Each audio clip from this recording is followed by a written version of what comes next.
천국에서 우리는 무엇을 하며 살게 될까요? 구름 위에서 하프만 연주하며 지내는 건 아닐까요? 우리가 사는 이 땅에서 죽음이라는 순간이 찾아오면 그 이후의 세계가 궁금해집니다. 하늘나라라고 불리는 곳은 과연 어떤 모습일까요? 성경에서 말하는 영원한 세계를 보여드립니다.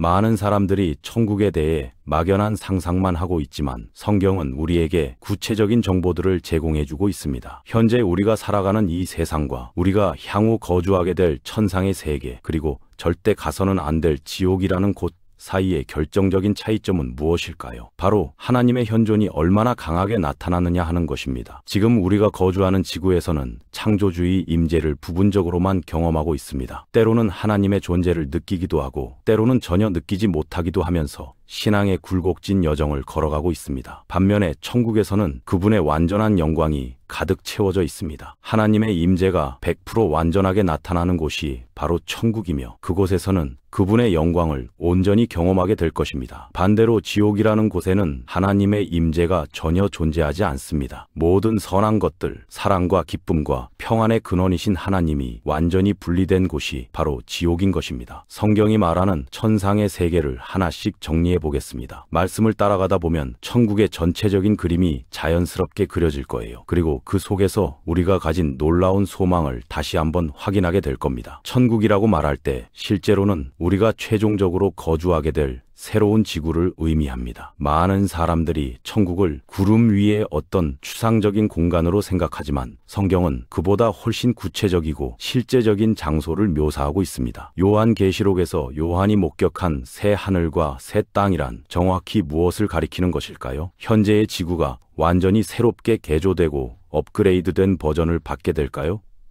아니면 완전히 새로운 행성인 지구 2.0 버전을 받게 되는 것일까요? 로마서에서 언급하듯이 피조물이 썩어짐의 종살이에서 해방될 것이라고 했으니 아마도 완전히 새로 창조되는 것이 아니라 현재의 것이 갱신되는 것으로 보입니다. 이는 마치 우리의 몸이 부활할 때 완전히 새로운 몸이면서도 연속성을 가지는 것과 같습니다. 요한은 또한 바다가 더 이상 존재하지 않을 것이라고 기록했습니다. 이는 문자적인 의미일 수도 있고 지상의 반역과 혼돈을 상징하는 표현일 수도 있습니다. 구약에서 바다는 종종 혼돈과 악의 세력을 나타내는 상징으로 사용되었기 때문입니다. 요한의 기록에 따르면 하늘의 예루살렘 성이 새 땅으로 내려올 것이라고 합니다. 이 천상의 도시는 하나님께서 직접 설계하시고 준비하신 완벽한 거주지가 될 것입니다. 우리가 그곳에 도착한 직후 하나님께서도 그곳에 임하십니다. 새로운 땅과 현재의 땅을 구별하는 가장 중요한 특징은 창조주의 완전한 임재가 그곳에 거하실 것이라는 점입니다. 이는 우리가 지금까지 경험해본 그 어떤 것과도 전혀 다른 분위기가 될 것입니다. 하나님의 영광이 모든 곳을 충만하게 채우는 환경에서 살아가게 되는 것입니다. 더 이상 슬픔도 죽음도 애통함도 고통스러운 일도 존재하지 않습니다. 모든 형태의 고난과 아픔이 완전히 사라진 곳이 바로 천국입니다. 질병도 없고 나이 듦도 없고 상실도 없는 곳입니다. 그런데 흥미로운 점이 있습니다. 성경에서는 하나님께서 우리 눈에서 모든 눈물을 닦아주시고 위로해 주실 것이라고 말씀하고 있거든요. 이는 능동적인 하나님의 행동을 묘사하고 있습니다. 만약 새로운 창조가 완벽하고 우리의 새로운 몸도 완벽하다면 도대체 무엇 때문에 위로가 필요한 것일까요? 완벽한 존재들이 완벽한 환경에서 살아간다면 위로라는 개념 자체가 필요 없을 텐데 말입니다. 이 부분에 대해서는 우리가 천국에서도 기억을 간직할 것이라고 제안해보고 싶습니다. 기억뿐만 아니라 자유의지도 함께 말이죠. 이에 대해서는 잠시 후에 더 자세히 다루어 보겠습니다. 그런데 잠깐 이 부분을 설명하기 전에 천국의 다른 특징들을 먼저 살펴보겠습니다. 우리가 거주할 도시에는 성전도 해도 달도 존재하지 않을 것입니다. 대신 하나님 자신의 영광이 24시간 내내 빛을 발할 것입니다. 즉 밤과 낮의 개념이 새로운 창조에는 존재하지 않는다는 뜻입니다. 우리가 지금 경험하는 시간의 리듬과는 완전히 다른 차원의 삶을 살게 될 것입니다. 하지만 걱정할 필요는 없습니다. 하나님께서 생명책에 이름이 기록된 사람들만 입장할 수 있다고 명시하셨기 때문입니다. 완벽한 보안 시스템이 작동하는 곳이면서도 완전히 열려있는 도시인 것입니다. 이 천상의 도시에서 우리는 예수님께서 직접 준비해 주신 거처를 갖게 될 것입니다. 요한복음에서 예수님께서 내 아버지 집에 거할 곳이 많다고 말씀하신 바로 그 약속이 성취되는 것입니다. 현재 우리가 살고 있는 지구와 매우 유사해 보이지만 훨씬 더 놀라운 곳이 될 것 같습니다. 천국의 모든 것들은 썩지 않고 영원할 것이라고 약속되어 있습니다. 우리의 새로운 몸과 마찬가지로 말이죠. 좀이 우리 의복을 갉아먹을 수도 없고 도둑이 침입해서 우리 소유물을 훔쳐갈 수도 없습니다. 우리는 하늘에 계신 아버지로부터 완전한 보장을 받았으며 모든 것이 영원히 보존될 것입니다. 성경은 문자 그대로 하나님의 완전한 임재 안에는 충만한 기쁨이 있다고 말씀합니다. 그분의 우편에는 영원한 즐거움이 있다고 시편 기자는 노래했습니다. 이 도시 한가운데로는 수정처럼 맑고 투명한 생명수의 강이 흘러갈 것입니다. 그 강은 하나님의 보좌에서 시작되어 도시의 길거리들을 통과하며 모든 곳에 생명을 공급할 것입니다. 강 양편에는 매달 12가지 다른 종류의 열매를 맺는 생명나무가 자라고 있습니다. 여기서 중요한 점을 발견할 수 있습니다. 천국에서도 시간의 흐름이 존재한다는 것이죠. 매달 다른 열매가 맺힌다는 것은 월별 주기가 있다는 의미입니다. 나무의 잎사귀들이 사람들을 치유할 것이고 우리는 그곳에서 하나님을 경배하게 될 것입니다. 그런데 다시 한번 의문이 듭니다. 천국에서 사람들이 무엇으로부터 치유받아야 하는 것일까요? 완벽한 부활의 몸을 입고 있다면, 그리고 완벽한 환경에서 살아간다면 도대체 무엇을 치유받을 필요가 있을까요? 이 또한 우리가 과거의 기억을 간직하고 있을 가능성을 시사하는 부분입니다. 천국에서의 보상에 대한 개념도 존재합니다. 어떤 형태의 천상 경제 체계를 암시하는 성경 구절들이 많이 있거든요. 예수님께서도 하늘에 보물을 쌓아두라고 말씀하셨습니다. 새로운 창조에서는 다양한 보상과 직책이 주어질까요? 그 모든 것을 지금 완벽히 아는 사람은 없습니다. 하지만 그 부분에 대해 다음 기회에 조금 더 깊게 다뤄보겠습니다. 이제 우리가 오랫동안 기다려온 주제로 들어가겠습니다. 자유의지와 기억에 관한 이야기입니다. 직장에서, 집에서, 친구들과의 저녁 모임에서, 교회에서 중에서 죄를 짓고 싶은 마음이 가장 적게 드는 곳은 어디인가요? 대부분의 사람들이 비슷한 대답을 할 것이라고 생각합니다. 하나님을 묵상하거나 말씀을 읽고 기도하며 찬양할 때 그 시간 속에서 우리는 하나님의 임재를 조용히 의식하게 되는 순간이 있습니다. 그 강도를 100만 배로 증폭시킨다고 상상해 보세요.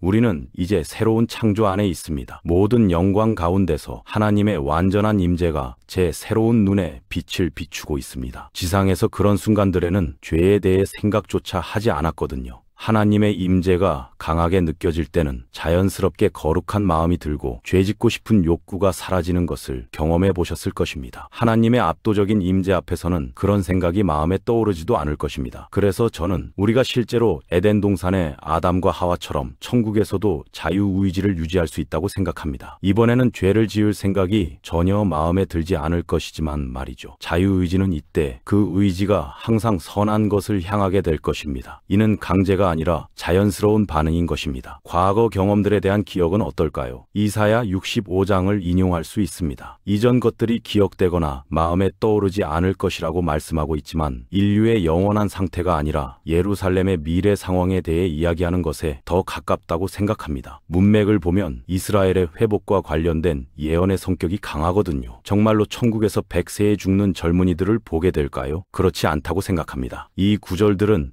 천년 왕국이나 이스라엘의 회복된 상태를 묘사하는 것으로 보는 것이 더 적절할 것 같습니다. 우리는 지상에서의 기억들을 간직할 것이고 이것이 어떻게 작동할 수 있는지, 그리고 왜 합리적인지에 대한 이유는 다음과 같습니다. 먼저 성화의 과정을 생각해 봅시다. 성화는 구원받은 후 거룩해져 가는 과정인데 우리의 기억이 완전히 지워진다면 이 거룩함의 여정이 무슨 의미가 있을까요? 하나님께서 우리 삶에 행하신 모든 일들이 의미 없어지는 것일까요? 사실 우리가 그것을 기억하지 못할 것이라면 이 모든 과정이 무슨 의미가 있을까요? 하나님의 은혜와 인도하심, 시련을 통한 성장, 믿음의 여정 등 모든 것이 무의미해집니다. 우리가 어떻게 그곳에 도달했는지에 대한 단서도 없이 어느 날 갑자기 천국에서 나타날 것이라고 말하는 건가요? 그냥 삶을 시작하면 되는 거라고요? 어딘가 의심스럽습니다. 반면에 우리가 기억을 유지하되 새로운 몸으로 새롭게 되고 하나님의 관점에서 이전 삶을 돌아볼 기회를 얻는다면 어떨까요? 이것이 훨씬 더 의미 있고 아름다운 시나리오라고 생각합니다. 하나님께서 우리를 인도하신 여정과 모든 굴곡진 길들이 구원받은 존재로 우리를 형성하는데 절대적으로 중요했음을 깨닫게 될 것입니다. 그때서야 만사가 합력하여 선을 이룬다는 말씀의 진정한 의미를 알게 될 것입니다. 우리는 새로운 천상의 지식으로 우리 삶을 되돌아보며 우리의 부족한 존재를 통해 자신의 뜻을 성취하신 하나님께 더욱 찬양을 드리게 될 것입니다. 이런 관점에서 보면 기억의 보존이 얼마나 중요한지 알 수 있습니다. 그래서 하나님께서 우리 눈에서 눈물을 닦아주신다는 표현도 이해할 수 있게 됩니다. 과거의 아픈 기억들이 있지만 이제는 하나님의 완전한 관점에서 그 모든 것을 이해하게 되어 더 이상 아프지 않게 되는 것입니다. 치유의 나뭇잎도 마찬가지입니다. 물리적 치유가 아니라 과거 상처들에 대한 영적, 정서적 치유가 지속적으로 일어나는 것일 수 있습니다. 천국에서도 성장과 발견이 계속되는 것입니다. 그래서 저는 천국이라는 곳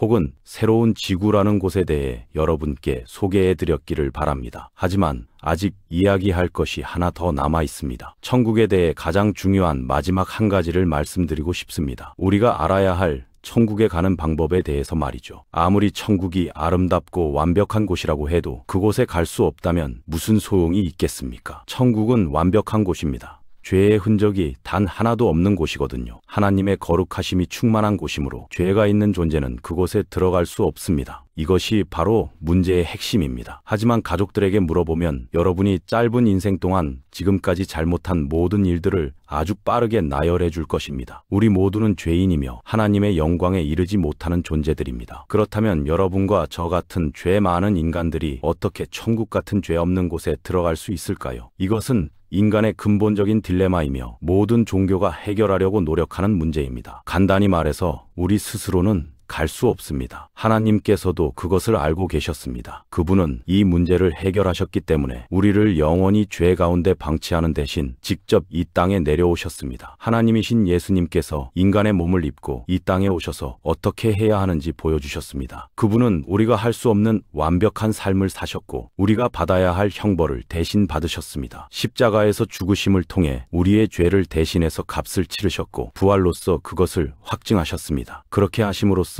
그분은 죽음을 정복하셨습니다. 죽음이 그분을 붙잡아 둘 수 없었기 때문이죠. 그래서 우리가 천국에 갈 수 있는 유일한 방법은 법정에서 예수님을 우리의 변호사로 선택하는 것입니다. 심판대 앞에 설 때 이 사람의 죄는 내가 이미 다 치렀습니다 라고 말씀해 주실 분이 바로 예수님이십니다. 궁극적으로 여러분에게는 선택권이 있습니다. 하나님의 임재에 더 가까이 다가가거나 더 멀어지거나 선택할 수 있습니다. 이것이 정말로 합리적입니다. 하나님께서는 아무도 강요하지 않으십니다. 하나님께서는 여러분을 사랑하셔서 천국행 표를 주셨습니다. 예수님의 십자가를 통해 이미 모든 것을 준비해 놓으셨습니다. 여러분이 해야 할 일은 그것을 믿고 받아들이는 것뿐입니다. 여러분이 스스로 얻을 수 없는 것이지만 그분은 여러분을 너무나 사랑하셔서 그 표가 다른 선택지들보다 훨씬 더 나은 것일지라도 여러분을 강제하지 않으실 것입니다. 사랑은 강제하지 않기 때문입니다. 지금부터 여러분이 죽는 날까지 그게 내일이 될지도 모르지만 여러분의 선택을 강요하지 않으실 것입니다. 하지만 선택의 기회가 영원히 있는 것은 아닙니다. 이 생에서만 선택할 수 있습니다. 우리가 아는 한 여러분의 영원한 목적지를 선택하기 위해 이 세상 모든 선함의 근원에